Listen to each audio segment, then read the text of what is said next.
then, here we go. That's Hare Knapp. Doesn't look so high at the moment, does it? We've been right round, and over there's a pathway which we went up earlier, up there to Bicknell Post, but we've been right round the other side of that hill and the other side of that hill, and now we got we got Hare Knapp. This is a higher path. We're on the lower Hare Knapp. Hare Knapp's further up where the trees are. You can't see the Cairn from here. We will be getting quite close to it on this path. So if I wanted to, I could easily turn off to go to the Cairn. But because it's really something I'm going to do 7th of October, I've kept it as that sort of time, and I've walked around it and diverted away from it the rest of the time. I'm just keeping it for that date. And put a fresh stone on the top, because they always get disturbed, the stones. And so basically it is a type of ancient memorial mound anyway. All these hills around here are all to do with the dead.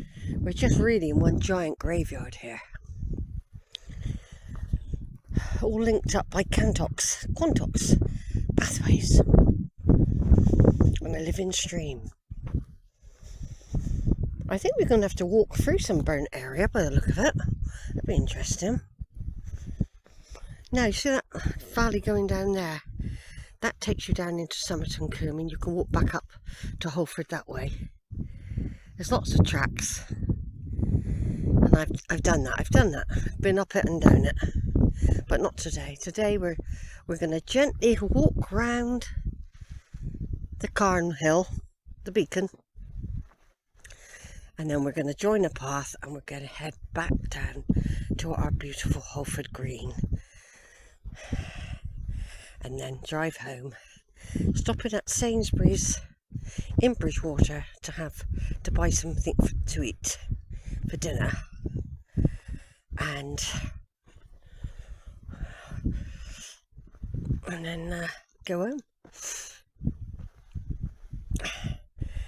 home before the storm comes.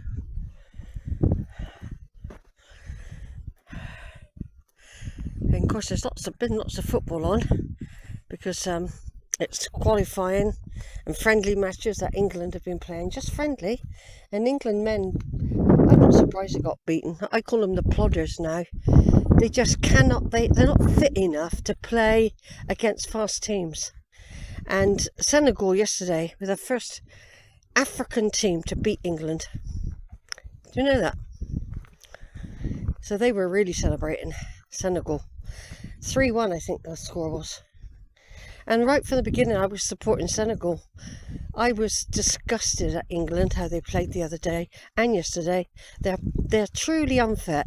They're plodders. They eat too many donuts.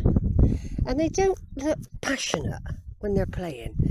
You know, when you watch Senegal playing, every single player is full of energy and going for it.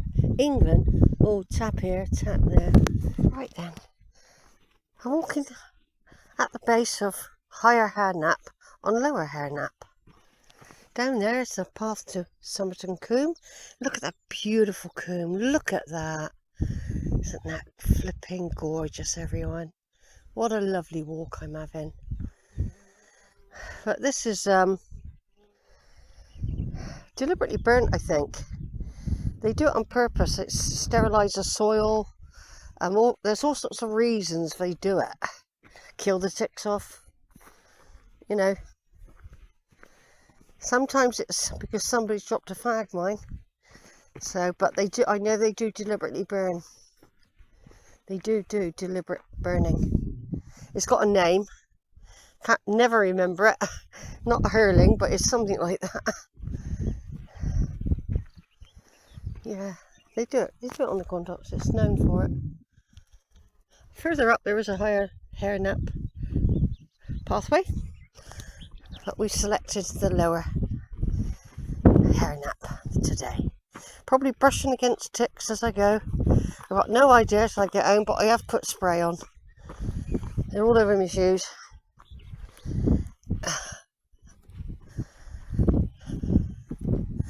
In the distance I can hear the steam train that travels from Minehead to Bishop's Lydiard. It's a steam train, a proper steam train. I've heard it's choo-choo. It sounds, it won't pick it up on here, not unless you were close.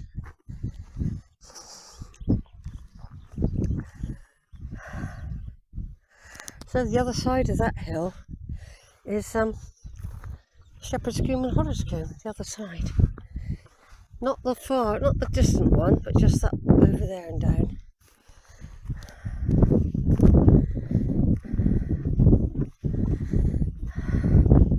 And Slaughterhouse Combe, I should say. Yes, because further up, that's the walk, that's Bicknoller, further up going up there. I forget how far it is, how far I've walked actually, right round. I've done this massive walk. I do bigger ones, this is just a taster.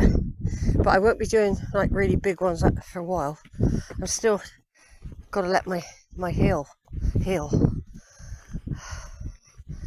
But if you put a good pair of socks on, put some heel supports inside your shoe, make sure your shoelace is done up reasonably tight so there's no movement and rubbing, and then off you go. It gives the heel support so you can still walk. I mean, a couple of weeks ago I was struggling to walk on it. I couldn't really go on a walk at all. I struggled to walk up the shop. So it has improved, and I don't want to improve it by overdoing it, because I could put it back. So we've walked all the way around, all the way around, all the way around, all the way around, all the way around, all the way around, all the way around. It's one of those lovely, lovely walks, and you can do it the other way. But always take a picnic. Always take some water or something. You know, never go out without water. I'm not carrying the full pack today. I'm carrying 2 bottles, 1 bottle of juice and a naughty treat, which is a small can of fizzy cola. It's my treat, and it's a real good energy boost if you need it. So, yeah, this is, and just a little bit of food to top up your glucose level.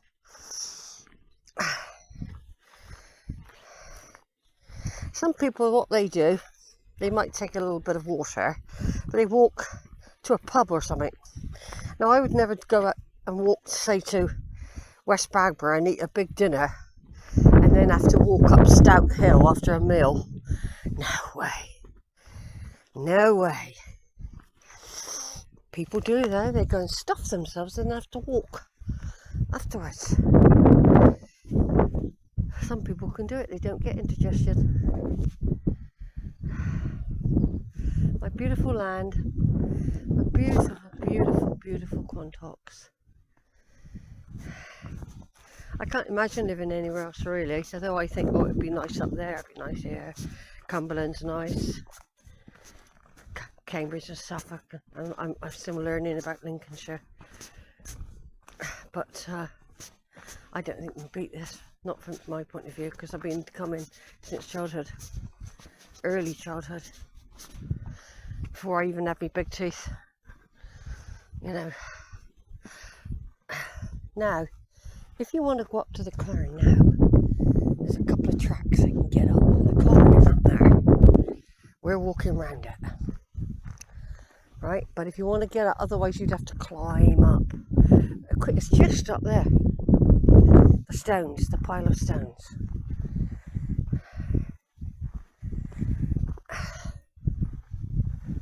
But I'm not. And I'm not going down either. You can go down to the fords. There's the fords where you can meet up with all the streams, which run surprisingly very empty today. Yeah. So anyway, if you just go up there now, gently up there, Cairn's there, just up beyond that little tree, not far at all. But otherwise you can stay down here. There's a lovely breeze and it's beautiful.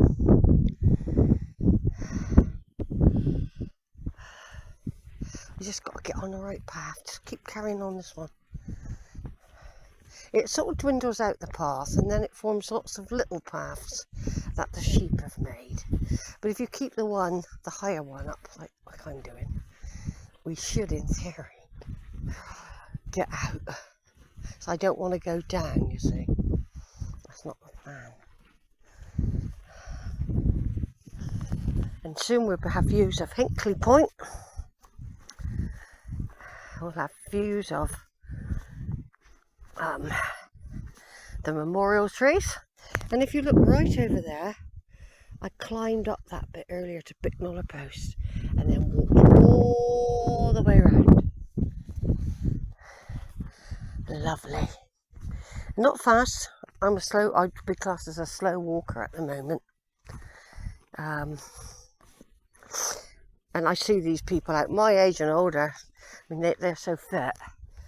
They walk 100 miles an hour, clickety click, I call them, with their sticks. And yeah.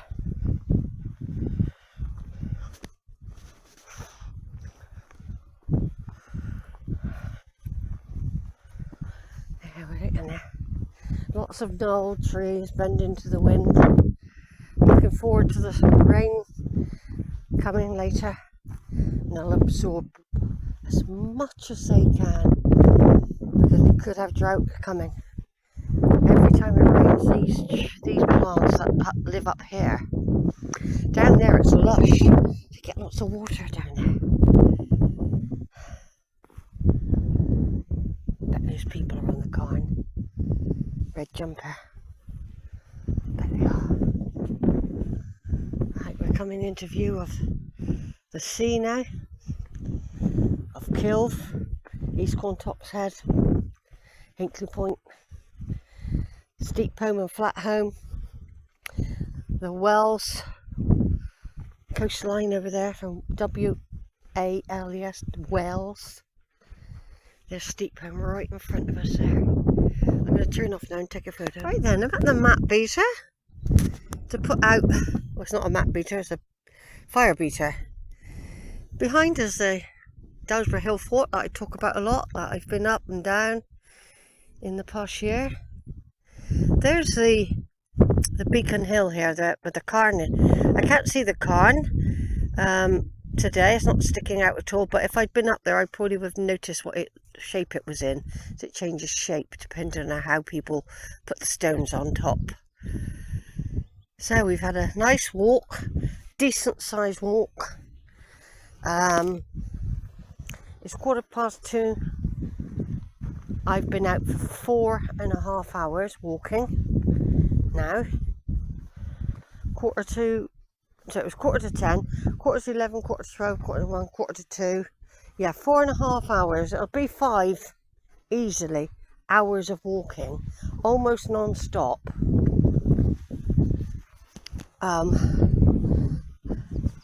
Now, on the way back to Holford, I am beginning to feel a bit weary now. My legs are a little bit tired now. So don't forget, I haven't done any big walks for a while because I've been protecting my heel. My heel, not my ankle, it's my heel. I know I say ankle, but I mean heel. And it's done very well today. It's done very well. And I've avoided bumpy routes and not too much hill. Just little undulating hills like this. But because I haven't been out on a walk this big for a while, a couple of months actually, I can feel it. But like I said, you've got to keep walking. At my age, you stop walking, I can see the Cairn now, you stop walking, your muscles waste. and they don't repair like they do a young person. So I've had to keep my other muscles happy. You can waste quite a lot in a week, and if you lose muscle, it's worse than losing fat, right?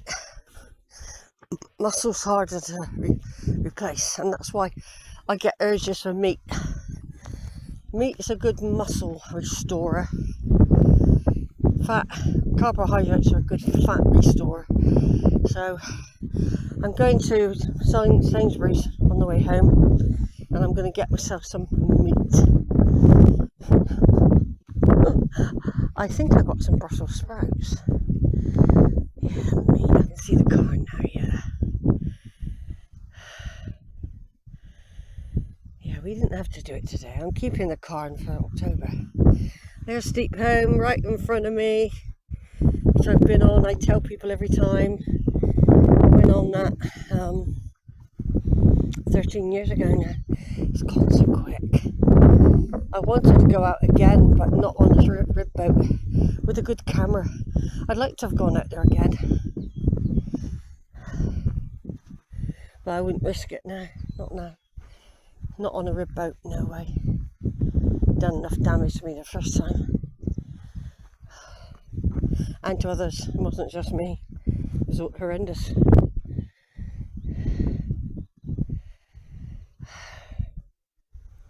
It's beautiful. You know, I've got the sun on me.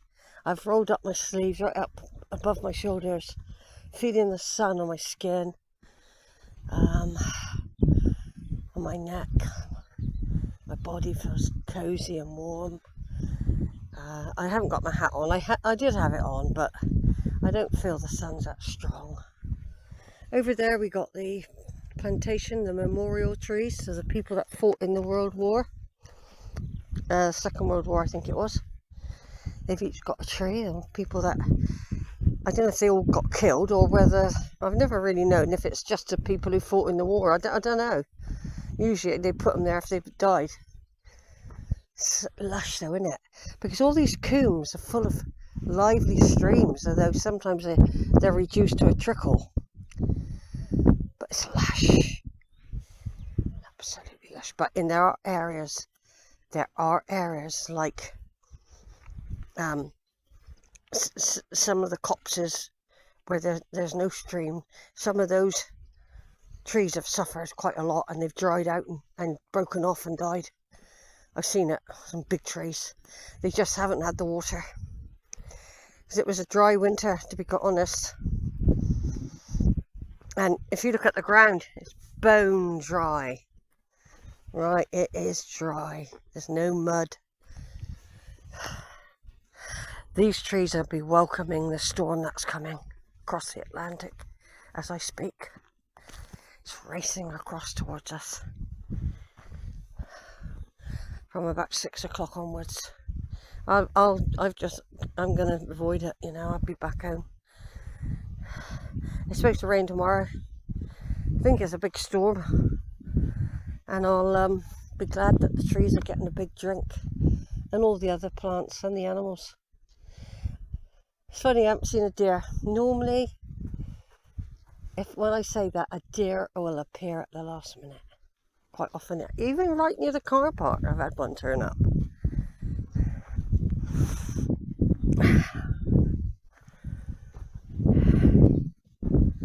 Right, over and out. I'm going to take some more footage.